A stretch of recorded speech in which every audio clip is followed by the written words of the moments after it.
we're back with another segment of Whet Your Palate. We've got a special guest today. We've got Jack Carr. He is an award-winning author. He also has served this nation as a Navy SEAL.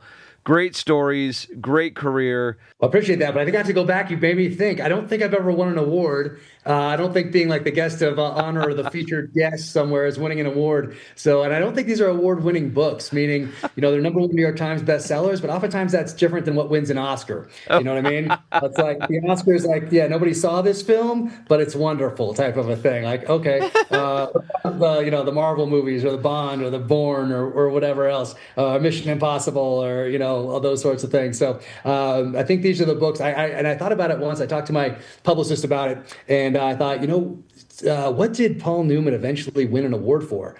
Does anybody know? It's The Color of Money. And that's after The Sting, Butch Cassidy, The Sundance Kid, like all those amazing films that he was in, and he gets the Academy Award for The Color of Money.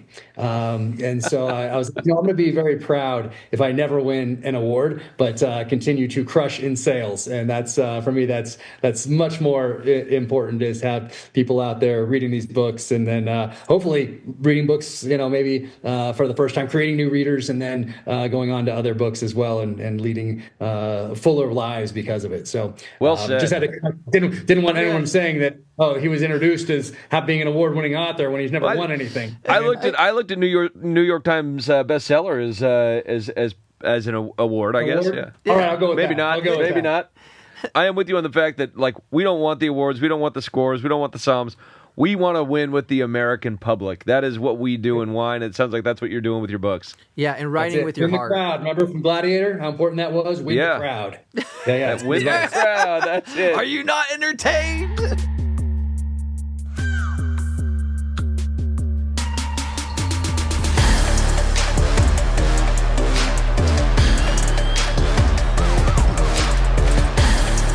You got to set a standard for what you're willing to do to live your life out how you want to live it.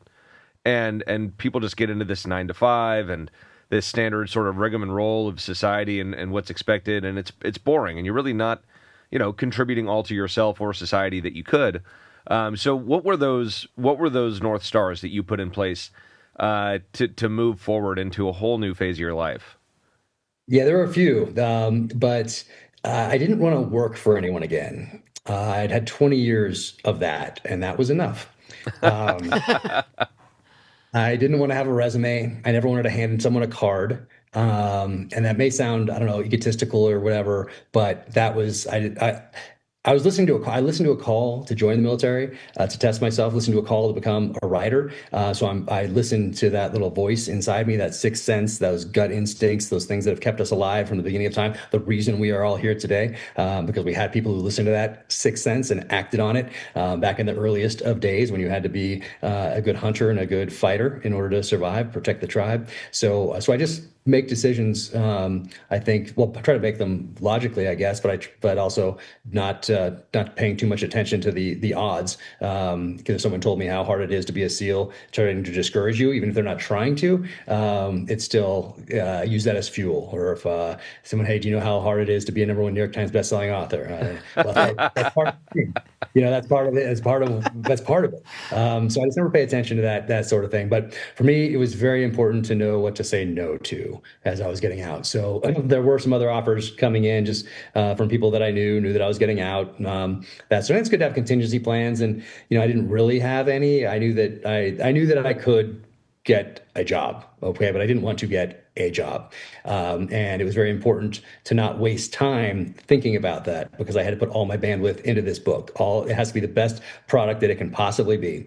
And now going back, I think I could have done it better, but it's the best I could do at the time. I could go back and make each of the books better, but they're the best that I could do at the time. And that's okay. It's all part of growing and evolving and having the next book be better than the one that you just finished, type of a thing. But what was really important to me is I wanted financial freedom, and I wanted freedom to control my schedule.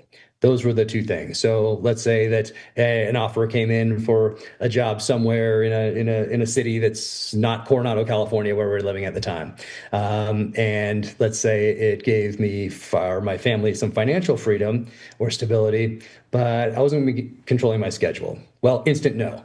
I don't have to talk to my wife about it. We don't have to fly to said city, look at schools, look at houses, have all these discussions about the pluses and the minuses and the pros and the cons. All of that bandwidth wasted. I just instant no. Same thing opposite. Hey, you can control your schedule, but there's really no money in this thing. Okay, no, that sort of a thing. So I just wanted to keep my focus where my passion was, and that is writing. So in getting out of the military, I think it's about identifying, or anything in life really. My mission is taking care of my family. We have a middle child with severe special needs who needs 24/7 full-time care forever. So that is a very important driving force in how hard I work and build. So my mission is taking care of my family, specifically him, and then my passion is writing. So how do I combine those two things to give me this purpose going forward in life? And so I'm going to write these thrillers, take care of my family, expand this readership, and take care of my family moving forward. So that gives me purpose. Both of those things, my passion and my mission together. So I think those things were I could articulate before I left the military.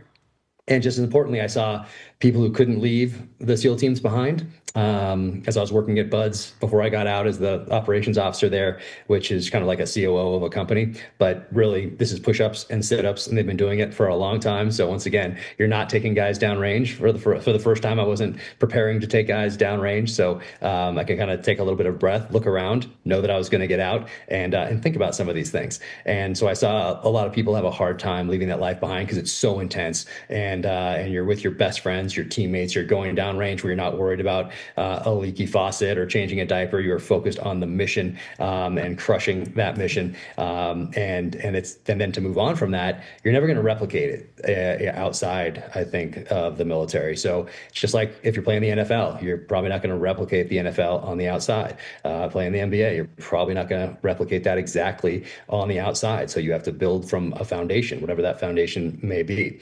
And we're all going to have those transitions in life, whether it's from the military, from whatever your profession is. You might change professions, divorce, death of a loved one, all of these things. You're going to have to adapt and move on and build from this foundation and take lessons from the past and apply them going forward, hopefully as wisdom. So I think it was equally as important for me to see people have a hard time moving on and recognize that I wanted to turn a page on this chapter and build. And so part of doing that was moving from Coronado, California up here to Park City, Utah, to make a physical and psychological break with the military and move on to that next phase of life, raise our kids in a ski town and move on together as a family.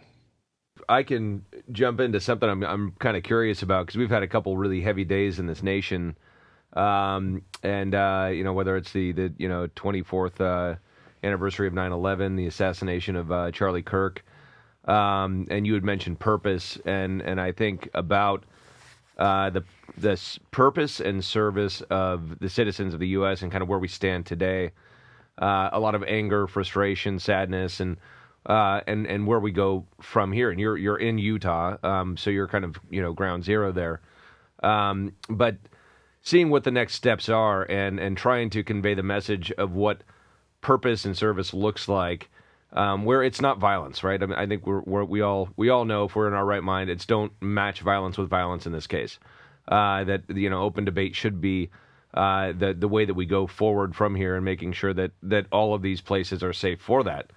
But when it comes to people, younger generation in particular, seeing service and service driving purpose, what are your ideas on how to make sure we kind of maintain that trajectory, that this next generation doesn't get caught up in the emotional sort of actions that could easily take place and really go down a dark path? What would you say to a younger audience that would kind of view you as you've been through a lot in your life, you've seen a lot of experiences, and how would you be able to verbally kind of tell them what you think should be done next, or how we go down the path? Yeah, it's I mean, we're just 2 days removed when we're recording this. I don't know when it's going to go up from Charlie Kirk's assassination, so I don't think I'm quite ready to talk. I've been asked to go on a bunch of news programs. I've just said no, just because I'm ready to talk. I won't be able to keep it together talking about that specifically, but let's say generally speaking, it's tough. My wife and I sit down at the end. It's been tough for the whole time that we've been really out of the military. These last 10 years, when we've seen such rapid growth and transformation when it comes specifically on the technological front from these companies in Silicon Valley for the most part. And so when we sit down with a glass of wine at the end of the night and we finally get the kids to bed and sit on the couch, we're talking about hope for the future, and it's hard, and you have to really maintain that hope and think about what the country's been through before, specifically after the Civil War. But when I think about that and coming back together after that war, what we didn't have was social media then. We didn't have this tool that every single person carried with them throughout the country that essentially whose algorithms are set up to divide. Yeah. And so I don't know what that would have looked like if we had social media back in the 1860s. Would we be because it's a tool, and just like any tool, it can be used to build or it can be used to destroy. And social media right now, although there are it's not across the board negative. There are positive things about it, and things that you can do, obviously, with it for good, and to build businesses and to connect with people and influence people in a positive way. But for the most part, I think it is a net negative.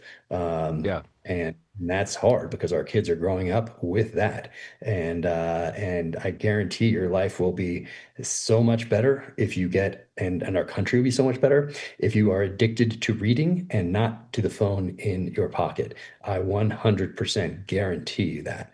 And it's tough, especially for these kids. Like, eventually I'll be able to put down the phone, I think. And right now you still use it as a tool to reach people and build this business, essentially build a readership, because once again, it's a tool.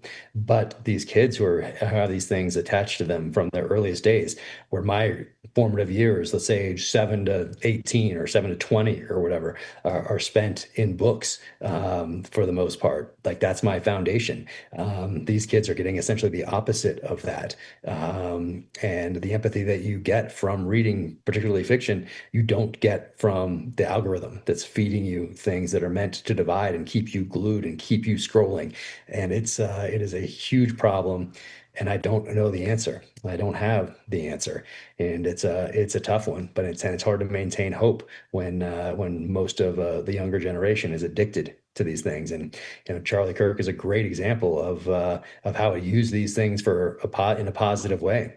I mean, our kids. My daughter had signed up bought a ticket the day before he was killed for her campus, and our son and his generation, man, they loved him.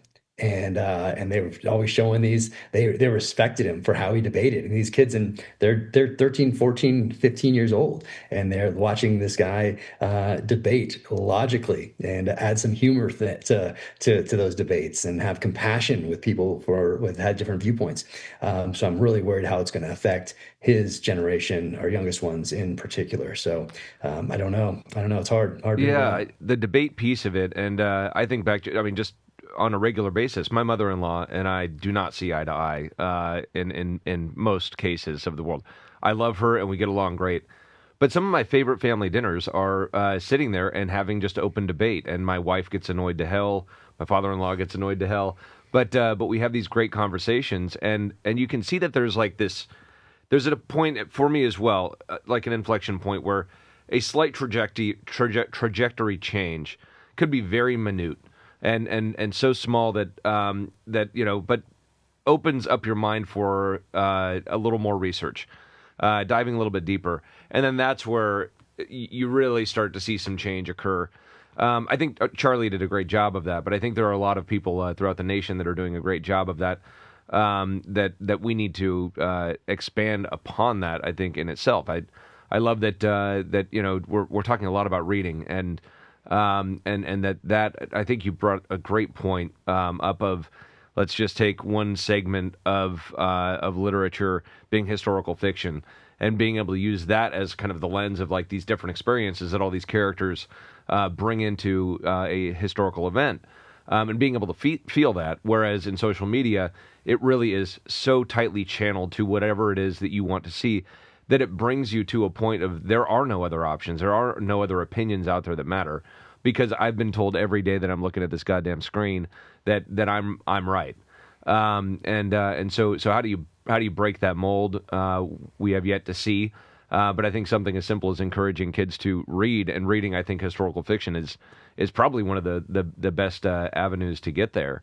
So yeah, I think that's a great point. Maybe that's just a starting point beyond the ideas of opening up more debate out there. I mean, I love arguing. I think it's a fun thing. I get to do it with my kids all the time.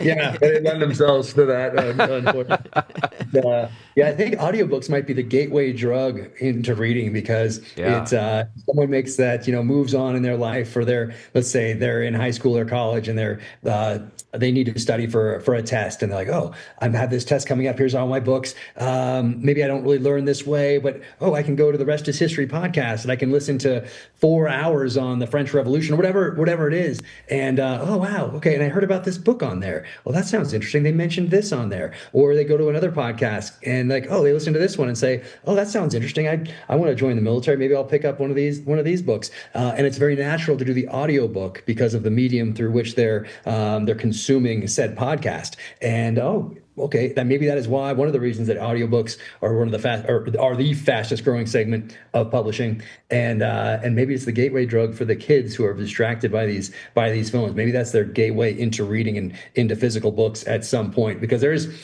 definitely something different no matter how popular the audiobooks are. And I have an incredible narrator, Ray Porter, awesome dude. My audiobooks they're people really love them.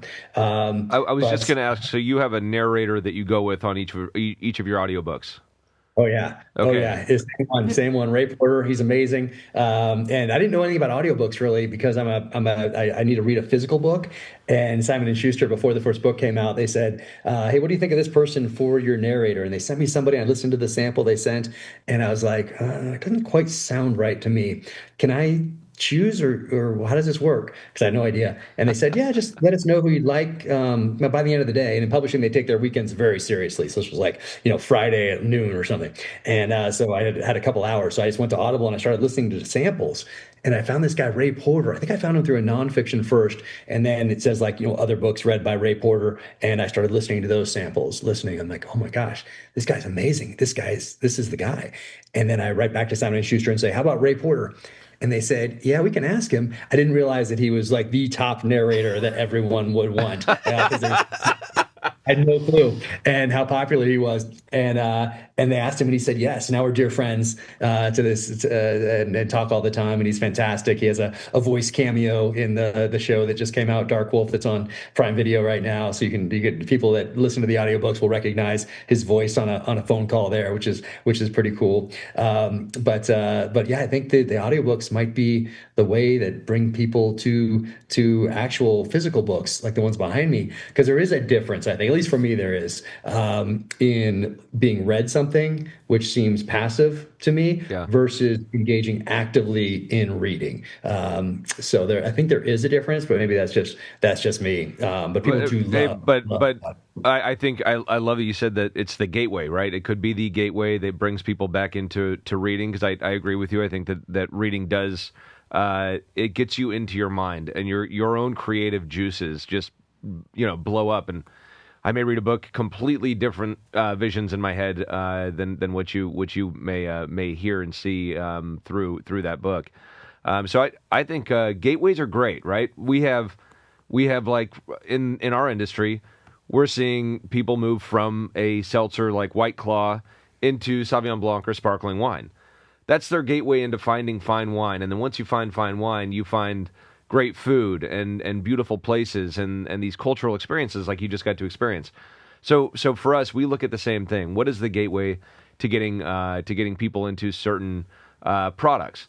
In this case, the gateway is to get people out of the addictive product of social media, being possibly audiobooks. So you heard it first here with Jack Carr. I think it's brilliant advice. I think reading is how we battle the algorithm, and we talk about this a lot too. It will give you a better sense of discovery as well to new ideas, and then you don't have any interruptions. There's no comments in the reading, right? It's just you and the book, and you're feeling the author through those pages. And I think you brilliant said the magic in the pages can like really draw you into it. And there's no one in there telling you what it means. Like you get to process it yourself, and then you could be left to go to another book. Maybe you get a different perspective. And we were talking about that's what's sad. I mean, with the Charlie Kirk incident, by watching debate, to watch him on something like a show like Surrounded, where he has something like 20, surrounded by 20 young liberals, knowing he's conservative, knowing they're going to debate about certain subjects, and they get to sit down there, and you get to watch it. You're allowed to have a moment of getting a different perspective, and then I think comes the reading part, where maybe break away from the electronics and go read. Go read about these things, right? Go read about the histories of things and educate yourself without the noise. One thing that I really admired about many people in this country as well, but Charlie Kirk being one of them, was that he really was self-trained and self-taught, and really just had curiosity that drove him to learn about these things, and then be able to debate them on a level that is unimaginable to me. Like that is extremely impressive. So. But that fact that opportunity is out there just because you have a drive and your own brain, I think that's what people forget these days. Like, you can do it. Just try it. Get outside and go and see where it leads you. Like, that's, instead of just saying no all the time, say yes every time. It's incredible when you see, I mean, he is such a great example of being self-taught, self-educated, and just being so much more well-read, educated, wise than people who sit in a classroom all day and get fed a diet of information and then regurgitate that into a test or an essay or whatever to graduate with a degree. And then you see him up there, and there's this one clip out there. I just this morning I recorded it so I'd have it, wouldn't have to search for it, of him talking about the original 13 state constitutions and having to pledge an allegiance to a higher power, essentially, because this experiment is only going to work for a moral, ethical people. It is not going to work otherwise. And the way he articulates this, and the background from the Bible to British common law to our legal system today, and does it in such a concise, logical manner, I don't know anyone else who can do it that way. And somebody else can maybe repeat the same words, but it wouldn't be so as engaging as the way that he did it, because he had such a connection with this audience and so obviously passionate about it. And it's just remarkable. It's just remarkable. And so I guess the only, if there isn't, I mean, that his voice is going to be heard by so many more millions of people now than it was, because maybe you scrolled by that stuff before, even if it pops in your feed, or even if you followed him. And I would get a lot of it from our son coming up and showing me, but now I'm spending time with him through all these clips that he has out there, and they're all like that. It's just remarkable. It's just astounding to me. So hopefully more people will do that, and maybe lead them back to educating themselves towards logic, towards this moral foundation. He's going to change a lot more lives now, I think. I would agree with that. I think of like a few books in my mind that kind of tied into that, that moral value, right? And understanding that kind of put that way ahead of a lot of other priorities in your life, and how you live your life. There's this one book that, have you ever read it? It's called Raising Cole. I feel like I know. I think there's a few books that have raising, and then describe it to me. It's a story about a father-son relationship in Texas. There's loss involved, but there's the whole journey of life. It's actually it's a true story written by the father. And I don't really want to disclose too much. I'll send it to you. It's a book that I give any expecting father that I know. And so it's a great story. So I've got, I don't know, 20 copies in my house because I give them out. So I will send it to you. And then you could read it. Let me know your thoughts. Appreciate that. Yeah, it's. I mean, reading is a gift, and I think somebody said it. I forget exactly who said this, but there's very little difference between someone who can't read and someone who doesn't read. And that's a pretty powerful statement there. I mean, you have this gift essentially of all this requisite knowledge that's out there, and build your library. I try to encourage people to build their library so it's there. It doesn't mean you have to have read every book in it. Certainly haven't read all the books behind me, but just a chapter. Some of them just for a reference, so I can go through. Thing. Okay, and that's it. But having that your own library, there's something really cool about that. I've always had my own library, whether it was 5 books, 10 books, 100 books, whatever it is, thousands of books now. But I've always had a library, and always took them with me, no matter where I was going. But always had books with me, and always knew, always had something to read, and knew exactly what I was going to read next. And it's just it's such a gift to be able to read. So, so don't shy away from that gift. Yeah. Well, I definitely, in my travels, I definitely see a lot more people on planes and in airports reading actual books. No, I want to encourage people to get addicted to reading, get analog life. I think there's a whole movement, like, traditional analog lifestyle. There might be something to that. To slow down, to enjoy a fine wine with a. I think it's there. I mean, this is something that was a couple years ago. I went and bought a record player because I grew up with records. Yeah. And I love all of the elements of the record, and the record player, of course, it has Bluetooth capabilities in it, and so I'm showing my kids, and I'm like, listen to this, whatever, like take a Louis Armstrong song, listen to this exact same recording via Spotify and Bluetooth on these speakers, and now I'm going to drop the record on there and listen to it. You could hear so much more on that vinyl. So I ended up buying this guy the same damn record player. And he kind of looked at me like, what the hell? What? So I was like, just bring it home, set it up, trust me. And I bought him a couple of records as well that I knew he would like. And now it's like a thing. Like, you go in, we have a room. It's actually my office at home, and my wife and I'll just sit in there and just, you're much more active in the process. We love it as not just, an experience, but it's like it slows things down. You got to turn the record over. You got like whatever it is. It's a whole different experience. I gotta say, sometimes it takes, I don't like to blow up his head up too much, but sometimes it takes a good friend to bring you back to your roots. And he did give me that record player, and I was kind of like, oh, okay. And then it started bringing me back. It brought me back to when I was young, and my mom was putting on the Tina Turner or Whitney Houston records, and we used to kind of dance around just being silly. And then I was kind of like getting into going to these record stores. And then I got to share an experience with my girlfriend. I don't know if anyone's a Steve Winwood fan, but that was another one we would dance to silly. And I'm going through these used ones, and I found a $5 one, and I was just like, "Oh my gosh, Steve Winwood! Like, do you know this is like a awesome find?" And she was like, okay, we have a little like difference in generation. A little different. We don't need to dive into it. She's an old soul. Yeah. That's what he tells me. No, she's an old soul. I'm blessed. She's an amazing woman, and she is an old soul because, we got to bring some of these records by, and now she was a big fan. So then it led me to be like, Steve Winwood, like, I wonder what's going on with him. Look him up. Find out he's having a concert in Niagara Falls.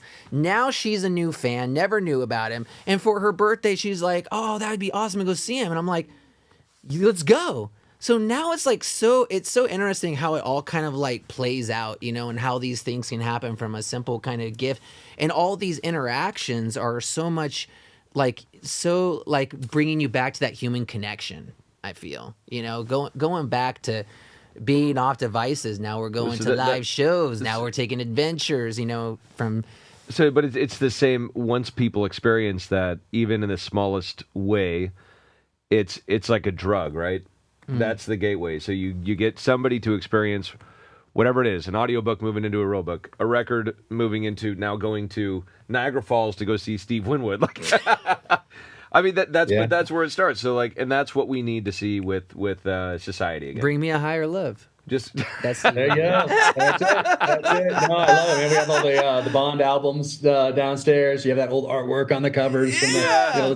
70s and 80s, and so I have that collection going downstairs for the record player. But I really want to do one day is have the get the DeLorean and have it be part of my movie theater. So I go in, I sit in the DeLorean, and there's no windscreen there, but I look out at a TV from the 80s, and I put a Betamax or VHS or RCA disc player in, which is not a laser disc. It was more like a record player. You had to put it in these squares, pull it out. It left the record behind that was red with like a needle, I think. Yeah. And then at 5 minutes, you had to go in, push it, flip it, put it back in again to finish the movie. If it was a really long movie, you had like the longest day or something. I remember I had 2 of those things. You had to go through 4 side flips every 35 minutes to get through the really long movies. But that's my time machine. That'll be my one day time machine. I'm not there yet. I'm starting to collect all the VHS and RCA video discs, but I need to actually set one up where I can watch it. So streaming something, so I'm not waiting. What's our password? Yelling to my wife, like, it's logged us out. What is it?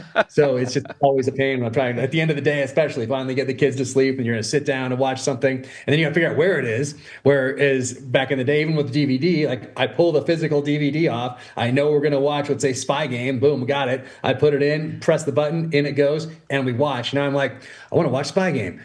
What streaming service is it on? And I'm looking at Amazon, Netflix, Hulu. I'm like trying to find it, and then you're getting irritated, and then I finally find it, and like, oh, we don't have whatever plus thing. Oh, okay, sign up for it, or we already had one. It was just on a different email. I mean, I want none of that. I just want the DVD, the VHS, sit down, play it, pour the glass of wine, relax, make some popcorn in my old school air popper, and sit down and enjoy without all the anxiety that is now attached to me for trying to just find the thing that I want to watch. Now you're managing technology, and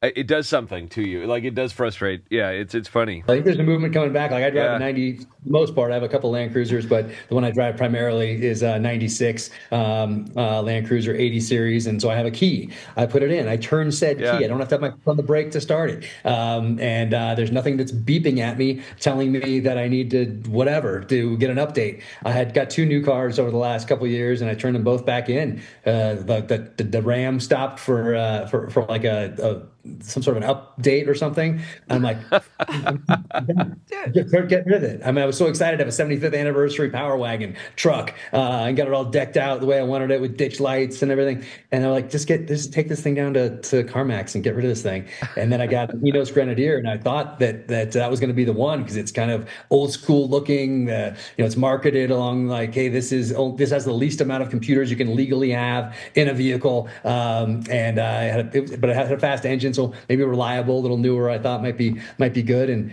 it too kept beeping at me for everything, and I had to put on the brake to start. Done. Turn it back in, back to my '96 Land Cruiser, which I love. We're 80s kids at hearts too. Like I miss the days of like fixing something was fucking banging it, shake it, and you can blow on it, and then you can still look at the engine and be like, that hose looks like it should be attached over there, Again, logic. Hey, it again. No way. Right, How cool is that? Like, where's instead of like opening the hood and being like, where's the battery? I have no idea where the battery is. I don't want that. It's so done with all of it. It's just too much. Want analog watch, want the old school vehicles, want my VHS, just like want to get rid of my phone eventually. Not quite there yet, but I will get there. It's one of the goals. Wow. But yeah, I just want to go back to the analog lifestyle, be able to relax and enjoy a nice bottle of wine and not have to have things beeping at me. It's running my life. Hell yeah. So I got to say that, the DeLorean thing, my brother bought a DeLorean. So if you're really into the DeLorean, he absolutely loves this car. But he's like the performance is horrible. Like this thing is it's just going to stay parked. It's never going to run. I'm just going to take all the fluids. There you go. Yeah, that it's perfect. It's my drive-in. It'll be right out there in a separate building, and I just walk in, pull open the door, sit in it, my movie chair. So I was going to say, as long as the door opens, you can sit. So my brother's. I want the whole flux thing. I want like the flux capacitor. I want the whole. Oh, you want the whole? Yeah. I want the whole thing. Yeah. So the whole thing. So my brother went a different route with it, which is, I got to tell the story. I don't think I told you this. So he He's got his like 80s glasses that he only wears, 70s, 80s glasses that he only wears. And then he puts his leather gloves on with the holes, on the knuckles. And that's like his, you could tell he just looks like he stepped back into like 1979. And he loves it. It's hilarious. Like, but hey, that's his version of the record player. Oh yeah, that's the same thing. That's why I love motorcycles, because I can ride and I turn off my phone. Like a lot of people have the mounts for them and they attach and the music and everything, but I don't do that when I ride. I inadvertently don't feel a buzz in my pocket and think, oh, is there an emergency? Is somebody trying to get me? It takes my mind out of the ride or out of just relaxing as I'm moving through the mountains or wherever we're going. So so I love that. Motorcycles also, although these ones are kind of more modern, or at least some of them are, but I'm going back to get some of the more vintage bikes as well. So I have a few of those on the list when I get time. But what era of vintage motorcycle are you looking at? What do you like? Well, I want 60s, 70s, 80s, like those kind of like different examples from each of those eras, primarily on the BMW side of the house. I really like, I had Harleys in the SEAL teams and would ride to base and all that sort of thing. I had a great 2002 Fat Boy that I wish I still had. And I love doing that. My wife and I went to Sturgis and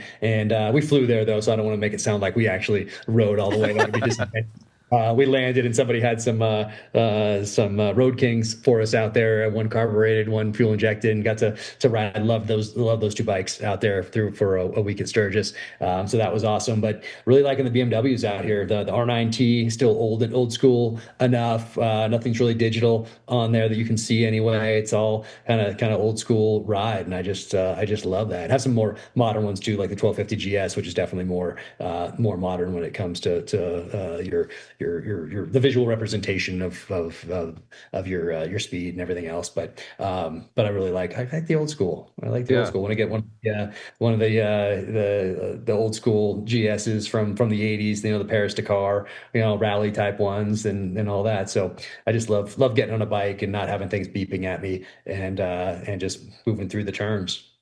Sweet. I think we were talking about like just also the impact of being inspired by shows and film. And so I want to kind of like jump into about what it was like kind of jumping into that new journey with you, even maybe starting with the casting of Chris Pratt and Terminal Lists and all that, because I think that's also amazing, especially on the manifestation front.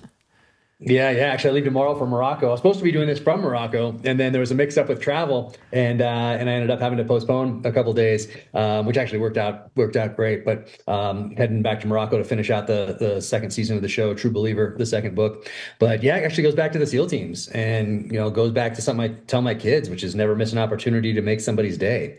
And I was walking across the compound at Buds as the operations officer, so getting ready to get out. Had a couple of years left in, and a guy's walking across named Jared Shaw, and I heard somebody told me that he was getting ready to get out of the military, and I was like, Shaw, come on over here. My office was right there on what we call the grinder, which is the cement or asphalt area, I guess, of Bud's training, where you do all your flutter kicks and get sprayed down with water hoses and all that stuff. Your PT, your physical training. And so we went into my office right there, and we talked about what he was going to do next, and if I could help him, and all that sort of thing. And then I totally forgot about it. And then I start writing the book shortly thereafter. And as I write my first sentence, I'm like, man, who should star in this? Because of the child of the 80s, of course it's going to be a #1 New York Times bestseller. And of course it's going to get turned into a movie or a TV show. I didn't even think that I never thought for a second that those things would not happen, because it's kind of like wanting to be an astronaut when you're a little kid and never getting talked out of that. Same thing. Like, I'm going to be a writer. So of course these things are going to happen. So I write the first sentence and I'm like, I'm going to stop for a second. Whew, that was tough. Who's going to star in this? You know what? I just saw Zero Dark 30.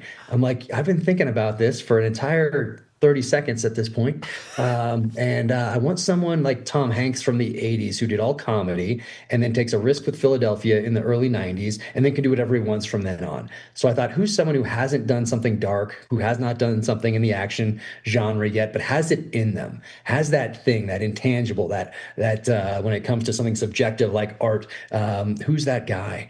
And I thought, wow, I just saw Zero Dark 30 with Chris Pratt, and I'd only known him before from Parks and Rec, where he is a lot more out of shape and funny. And then he makes this transition to a SEAL operator in Zero Dark 30. And I thought, Chris Pratt will star in this. And Antoine Fuqua will direct. Since I chose my main character, Antoine will direct. I like Training Day, Tears of the Sun. Let's have Antoine do this. Okay, so now I keep writing. This is all like 30 seconds in? Yeah. First sentence or two. Because dude, that's how it works, all right? That's how he does it. And so fast forward through, let's see, 14, 15, 16, 3 years. At this point, I haven't talked to Jared in a few years. He left the military, moved on, and it's November of 2017, so about 6 months before the book is going to come out in March. I don't know if that math was right, but anyway, the book's coming out in March of 2018. I get a call from Jared, and he's like, "Hey, man, do you remember me?" And I was like, "Jared, of course I remember you. How's it going, buddy?" And he says, it's going great, but I always wanted to call you and thank you for something you did for me in the SEAL teams." And once again, I didn't remember it. And he reminded me that we talked about what he was going to do afterward. I introduced him to people in the private sector, followed up with them to make sure they got in contact and how things were going. And then, he went his way and I went mine. And I said, "Hey, no problem. Hope everything's working out well." He's like, "It is, but, I heard you wrote a book." And I said, "Yeah, it's coming out in a few months." I have this galley copy, and I just found out what a galley was a couple minutes earlier, probably, or a couple weeks earlier, maybe. But it's like a early copy that goes out to reviewers, essentially. And I said, "Hey, I can send you one of these if you'd like." And he said, "Yeah, I'd like that, but I'd like to give it to a friend of mine, and as a thank you for what you did for me in the teams." And I was like, "Yeah, no problem. Who's that? Who can I make it out to?" And he said, "Chris Pratt." That's very convenient for me. And so he sent it to Jared. He gave it to Chris. Chris read it in December of 2017. Jared took a picture of him on a plane reading it, and then Chris called the next week, in the first week in 2018, and in January, and wanted to option it. So off we went to the races. And, what a story! Yeah, crazy. Someone else, another SEAL buddy, gave one to Antoine, and Antoine Fuqua also wanted it at the same time. Chris and Antoine knew each other from Magnificent Seven, so they called each other and said, "Let's do this together." And now we're all dear friends, and we're working on, it's the third, I guess it's you call it a different season, like a different show. So Dark Wolf that's out now, that's its own kind of vertical, I guess. And but it's three shows. So we're working on True Believer right now. So Terminalist came out in 2022, and finishing up True Believer right now. But Dark Wolf is out now, which is a prequel origin story. So we're all involved in this. Jared's a writer, a executive producer, a technical advisor, and an actor. He plays Boozer in the show. Wow, yeah. Another one of the deals. So and he's over there right now. So I'll go see all those guys tomorrow. Well, congratulations on the success there. I mean, and it sounds like you've got so much runway still to go with this, and be able to expose not just your books and ability to write and bring that to the screen. I mean, you got to view it as kind of like this 360 degrees of however people want to be entertained with these stories, and I'd imagine that even if you watch the shows and then read the books afterwards, you're going to have a whole different experience, as is usually the case. Yeah, it'll be interesting to see people who watch Dark Wolf, which is a prequel. So it's just like we had to create that kind of out of whole cloth, just based on the characters, knowing where they're going. But you get to give a backstory now that's playing out on TV. And that fifth episode came out a couple nights ago. So there's 2 more to go as of this recording anyway, but 7 total on Prime Video. And it's crushing. So #1 on Prime Video. And the first show is #1 also. So it's just crazy. So hopefully we'll get to do some more. But I've learned a ton about writing, particularly screenwriting, where there are constraints, because in the books there's no constraints. I can write whatever I want, but in screenwriting you have, okay, it's going to be an hour-long episode. There's going to be 7 or 8 of them. Each one of these episodes needs its arc. There has to be an overarching story arc to the full 7 or 8 episodes. You have constraints with actor availability, with location availability, of course, budgets. All of these things play in. You have all of these people who get to have notes all the way up to the head of Amazon Studios and back down that have to be addressed in some way or another. And with the books, it's just me. There's none of that. Yeah, so that makes being an author in a cabin in the woods sound a hell of a lot more appealing, doesn't it? Yeah, it did.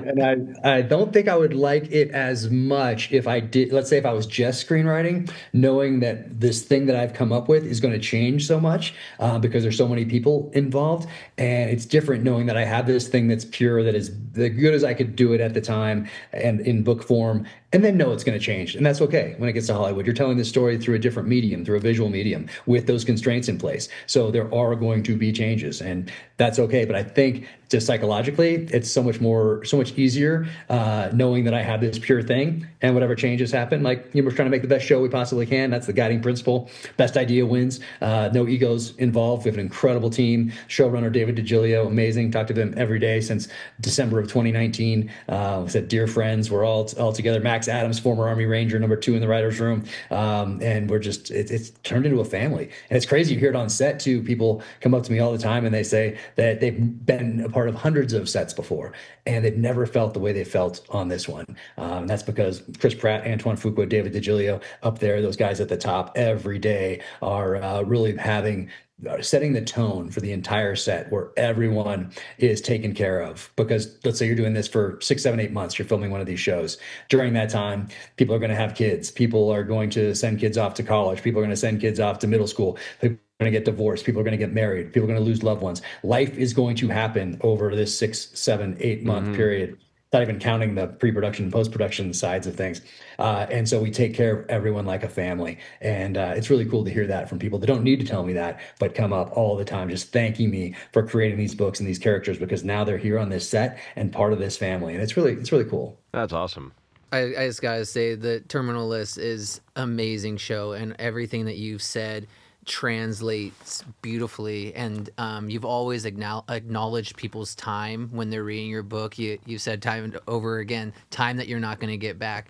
And I'll say, like, using Terminal List for example, it's time well spent, and I'm grateful to watch that. It's the show that, for me, from the very first episode, in my experience, was the gut punch to be like, wake up, don't miss a minute. And like that, and that exactly how it was. It's not one of them shows where you're like, oh, I'm going to scroll and just kind of pay attention. So beautifully done. I see the love translates all the way through. Oh, so man. thank you for that, man. Thank you. That's crazy. Like that. So Amazon, all the credit to Amazon, because they took a lot of risks with us. Now there's a bunch of shows that are out kind of in the same kind of vein as Terminal List. But Terminal List was really interesting because all the streaming services have been very tentative about exploring some of these things that might appeal to a different audience than they've been serving things up for the previous 6, 7, 8 years, whatever it might be.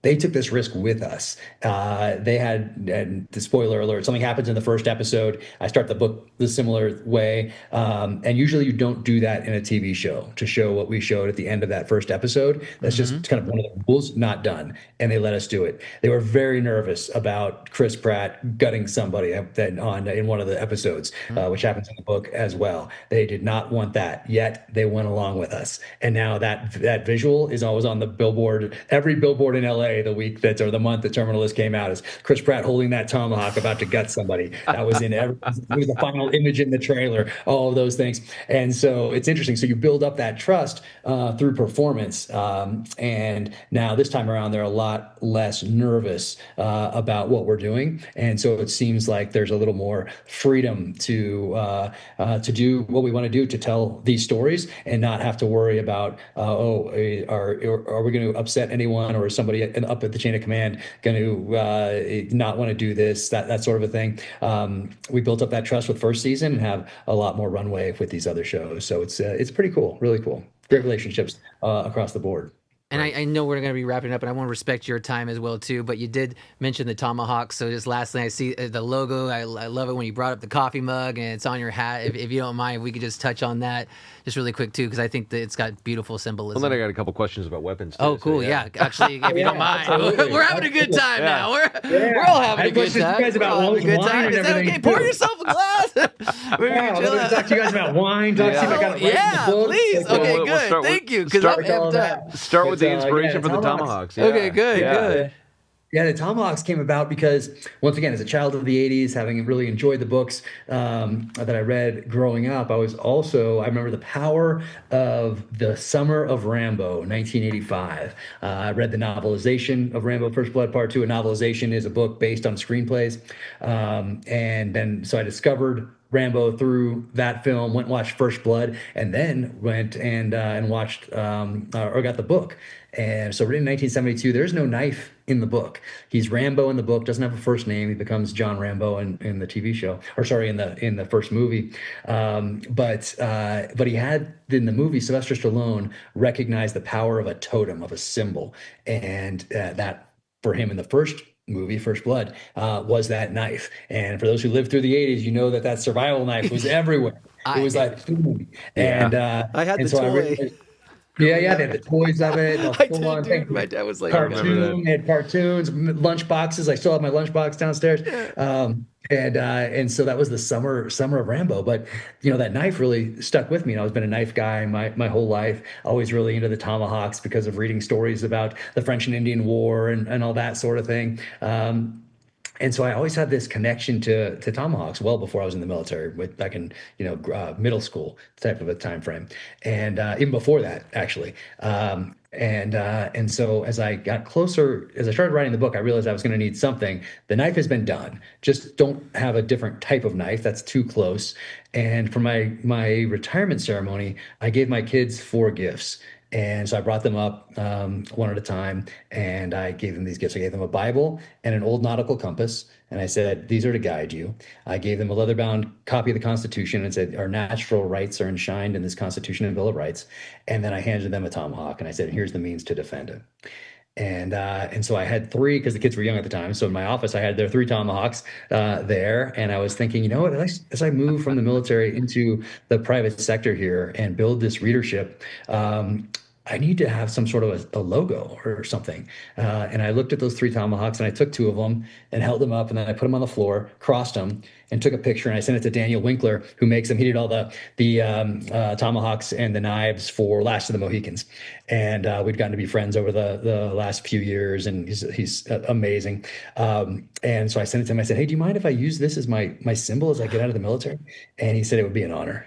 And so we're dear friends to this day, but that's how the tomahawks came out. And I also wanted a weapon that spoke to the character. It's not just a thing to put in, it speaks to the character, meaning he is a student. James Reese is a student of warfare. And so you have this more of an ancient weapon, but made with modern techniques and modern materials. And so that speaks to him being both a practitioner, but also a student of warfare. So the tomahawk became very meaningful. Symbol.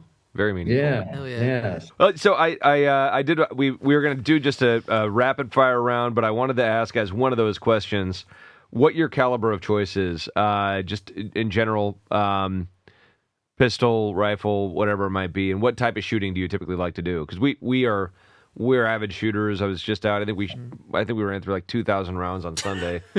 I had I had the kids out there too, but it was an expensive day. What is your go-to round? Yeah, I think these days it's 9mm. If you'd asked me that question in the mid-90s, I would have said a 40 cal. But there's been so many technological developments over the last 2.5 decades with that 9mm round. So 9mm round for a pistol if I had to choose one. 5.56 obviously for my AR, and then 300 Win Mag just because I know the round so well for a bolt action sniper weapon system type of a thing. So if I had to choose 3 to cover those 3 kind of different ranges and uses, those are the 3 that I would go with off the top of my head anyway. All right, great call out on the 300. And bolt action is my go-to. That's my. If I was in the military, I think sniper would have been where I would have went. Love it. So and again, thank you for your service. So on that note, the SEAL mantra that you live by. There's a couple. The only easy day was yesterday is the obvious one, but there's another sign. I posted it not too long ago, and I think I snapped it in Bud's compound, which has since been torn down, I believe, a couple years ago. But it says something along the lines of, I might be a little bit off. People can go back on my Instagram and scroll down a few months, but it says something along the lines of, "The enemy thanks you for not giving 100% today." Oh, yeah, Ooh. I like that. That's motivating. That's a good one. But more than that, it's not a SEAL one. It's just something that I came up with, was that never miss an opportunity to make somebody's day, I think. I like that. You said that earlier. I thought that was good. Keep telling your kids that. That's beautiful. Tell myself that too. Yeah. Let's see. What was the first concert you ever attended? Oh gosh, I think it was only with my parents, but the one. The one that stands out is one that I didn't go to because I was working outside of it instead of going inside with everybody. I was like, had a job at what was it, like VIP security or anyway, like wanding people as they went into a Guns N' Roses concert. This day, I'm like, why on earth did I just not go to that concert? Like, And that was like, Guns N' Roses? Yeah. Oh, that's sweet. Oh man. Yeah. I could hear it, but I was outside. I was like, kind of like just wanted to do something different, I guess. I don't know. I knew I was going to the military, but I was just preparing or whatever. I'm just going to put a little money in the bank, and who knows? I think I probably lost money on that because you had to buy like I think it was like black jeans and a black collared shirt. So I didn't have any of those things. So I think I like lost money on that, and I was like, this was horrible. I'm never doing it. So, should have just went to the concert. Yep. I know. No, ridiculous. What is your favorite type of game hunting? I love all of it because it's also different. I love what I can do with the kids for the most part now because you're away from those phones. You're out there. You're not distracted by anything. You're in a blind or whatever you're doing, and you're just together. So I love anything that puts me in that position. But I love elk, going after elk, moose in Alaska. I went to Kamchatka, Russia, doing research for Savage Son. Probably shouldn't go back to Russia right now, but I go there for Savage Son because it was such an important part of the book. Like I said, the first True Believer, I went to Mozambique. Savage Son, I did. Went to Kamchatka, Russia, and that was really interesting. And that was bear. So something about hunting predators is different. And I hadn't done too much of that until after I got out of the military. And I've done it a couple times now. And so hunting predators is there's something different about it. I don't know why, but there is. Maybe it's something deep down about protecting the tribe, probably. But yeah, I really like the different types of hunting you do around the world, and I like learning about the specific countries and cultures, their hunting traditions. Would like to get over to Europe because each country in Europe has different hunting traditions, even. But I've been to Africa multiple times. I got to bring my family to Africa, Argentina, a few other. So anyway, I feel very fortunate to have gotten to do quite a bit of hunting over the last few years. Not too much over the last year or so because I've been writing so much. There's just so many other projects on my plates. I can't do it, but I do. There's something about being there with your kids, those lessons that you learn about providing for the family and then coming home, preparing that in a meal and get to relive that experience with them, and then knowing that they put this food on the table to provide for the family. There's something very powerful about that. And respecting where food comes from, where you walk into that grocery store and you look at, I want to buy a ribeye, and you look at it or whatever you're going to get. And, a lot of people complain about how much things cost. And I'm always amazed by how inexpensive things are when you think about everything that it took to get that ribeye right there or ground round, whatever you're getting, but to get it there in your supermarket, available for you to then take home and cook without giving a second thought to where it came from, and how much went into getting it to there. So I think hunting also adds a layer of respect to that, even shopping in the grocery store, and hopefully the kids will take that with them throughout the rest of their lives. Yeah, absolutely. How, if you don't mind my asking, what is the age range of your children? Now it's 14, 17, and 20. Okay, yeah, great. So those are great hunting ages. Awesome. They started early though. Yeah, but they can actually get in there and help you, field dress and all that, even take over on their own. And that's where I think the rubber meets the road with kids, starting them young with birds and fish and whatever, and then they get to appreciate that, as you were talking about, where their food is coming from and being a part of that process, and then providing for yourself, your family, your community, and I've seen that with, if your first kill is at 25 years old, it can be very hard for people to actually get into field dressing, cleaning carcass, all that stuff. So I love to hear that you're carrying on that tradition. That's awesome. Yeah, I missed not doing it over the last couple of years, but it's, we've got out to Lanai. We've done like one, we've gotten out there each year, but. Is that Axis out there? This year, yeah. I'm jealous. So good. In paradise. You get to hunt out of the 4 seasons, so it's kind of for the whole family. 4 seasons, and and hunt out of there. So if you have a spouse perhaps that doesn't hunt, they can go to the spa and lie by the pool, and you can go out and then you go to Nobu for dinner. So it's all good. All right, last question here is a wine that captures one of your best-selling books. Like, could be any of the books, Red Sky Morning. Yeah, each one actually has a different wine in there for a different reason. Semper, they used to make that. Beckstoffer used to make that a few years ago. I don't think they make that anymore. It means always. So I have actually one of my characters, Katie Bernack. She was at UC Davis in the wine program. Something happened. She transfers to UC Berkeley journalism, and now she's a journalist. So that's one of my main characters in the novels. But she's the one that is the wine expert in these things. She's also the fly fishing expert. And James Reese, my main character, is not the greatest fly fisherman. He's trying, but he's more the rifle guy and the bow guy. So wine, I have a different wine in each of the novels. And this latest one, actually, this was in Cry Havoc. I had to go back to 1968. So I had to think, okay, what if I have this guy who is half Vietnamese, half French? He has a plantation, 1968, outside of Saigon. So what in the French tradition, if you were serving a full course meal to someone at your house at this plantation in 1968 with those Vietnamese and French influences, what would the meal be for all these courses, and what would be paired with it for all of these courses? So I had to go back and what could you have gotten there, and tell the story behind how it got there. So I should have marked them before we started, so I could open it up and see what you guys thought of that. But there's a whole in each of the books. Same thing. I'm just gonna have to read it right here. He goes. My protagonist ends up in Macau, and he's across the table from an antagonist, and they're sitting down and go through another meal, but it's in Macau. So it's a Chinese guy, intelligence guy, and then James Reese, and they have so I'm like, what would you have at this specific restaurant, at this casino in Macau, current day, with the background of the host? What would he order? And so I have all of that in here. So wine plays quite the role in these books, and it's fun. Well, we have these things, we call them tech sheets or fact sheets. It's kind of like a brief synopsis of the wine, the vintage, the winemaking process, and the storyline of the brand, et cetera. And they're generally pretty boring. They're used for, like our sales team to go out and drop something so that people can have something to recollect whatever they tasted. And they're so boring, in fact, that we started changing them up to have a little more fun with them, and get a little bit of criticism for us and how we're writing those. But we just started adding recommended songs for that wine. I think we should add recommended books.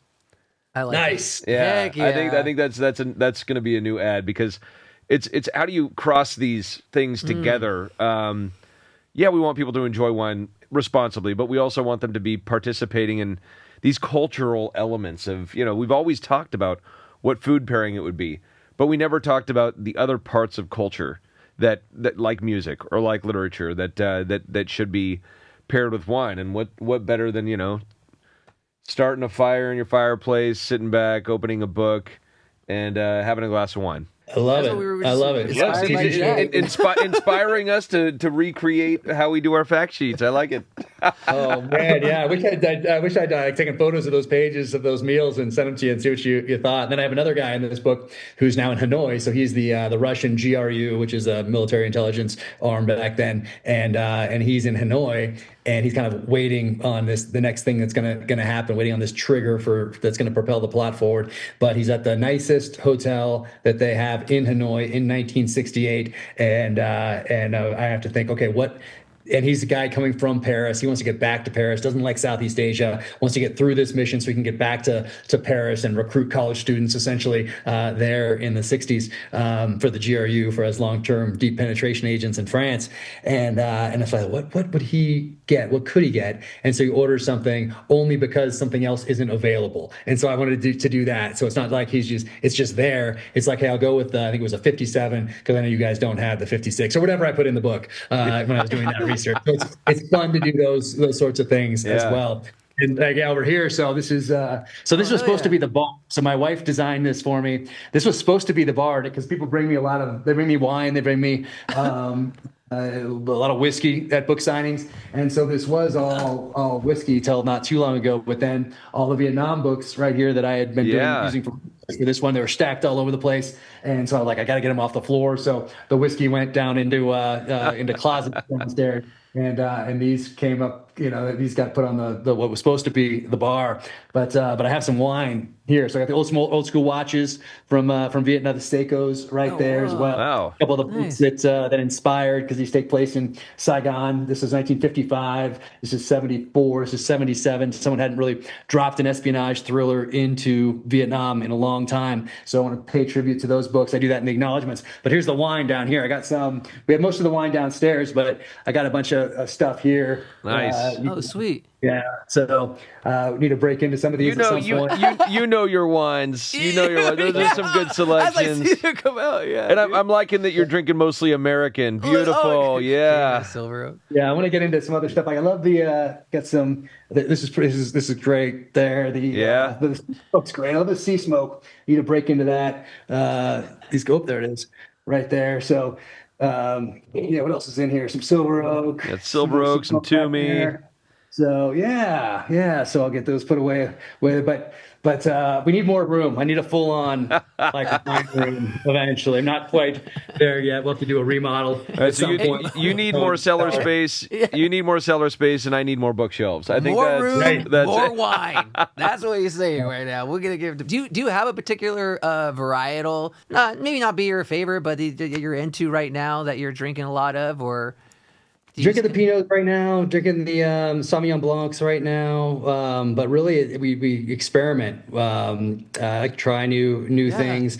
People do send wine, and so it's fun to take those wine that they didn't even know about otherwise, or maybe some wine that I researched and someone saw that it was in the book. That's happened a couple of times. I just put it in there because it naturally goes in, and then they send a case or whatever, and we really enjoy that. So we really like trying different things and then trying to pair them with something that makes sense and all that. But I'll tell you.